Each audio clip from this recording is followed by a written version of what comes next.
থেকে expensive curse রয়েছে। মজা করছি না, আমরা আমাদের হাতে পেয়েছি টোটাল $250 মিলিয়ন এর কার্স। তার মধ্যে একটার দাম এমনকি $100 মিলিয়ন। আর আমরা সেগুলোকে ওড়াবো, জলের ওপরে চালাবো, ড্রাইভ করব, আর এমনকি আকাশেও উড়বো। এই সমস্ত গাড়িগুলো কেন তো দামি আপনাদেরকে দেখাবো। শুরু করব আমরা এই $1 গাড়িটাকে দিয়ে। এটা তো পুরো একটা জঞ্জাল। আপনি কেন এটাকে $1 বিক্রি করে দিচ্ছেন? তুমি দেখতেই পাচ্ছ এটা কোনো কাজের নয়।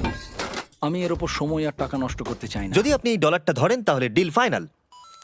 আমি এখনো বলবো এটা হলো একটা জঞ্জাল, কিন্তু যখন আমরা এর উপরে $20,000 খরচা করলাম, এটা চলতে শুরু করলো। ঠিক আছে, এবার তাহলে ব্যাড বয়কে স্টার্ট করা যাক।